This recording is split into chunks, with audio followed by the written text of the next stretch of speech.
Büssi in Ruhe. Ja.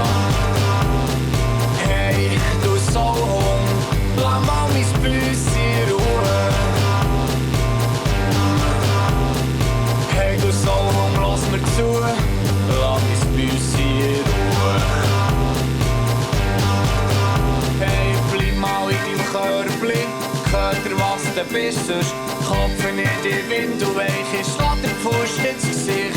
Hey, Sauhund, lass mein Büssi in Ruhe. Ich will sie wiederholen mich, lass mein Büssi in Ruhe. Du kannst von weitem schauen, wenn du nicht kannst, lass sie doch. Wenn du im Mosch an die Wäsche gehen, dann verbrätst du dich, ja. Hey, du Sauhund, lass mein Büssi in Ruhe.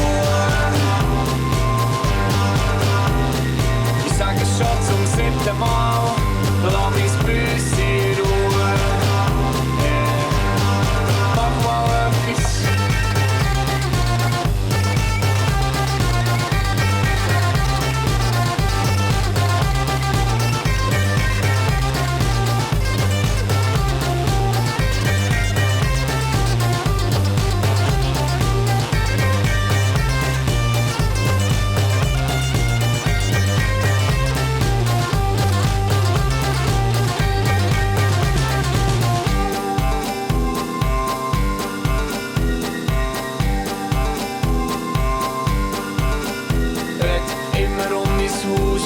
Dann seh ich für die Rote, hole mir mein Baseballbett, ich schlag die Maus tot.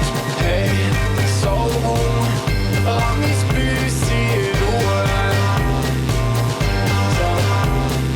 Hey, du Sauhund, lass mir zu, lass mein Büssi in Ruhe. Mein Büssi kann gut putzen, mein Büssi kann gut kochen, ich hab mein Büssi gern. Etwa so wie du die Knochen, hey, Sauhund, lass mein Büssi in Ruhe. Ich sag es jetzt zum letzten Mal.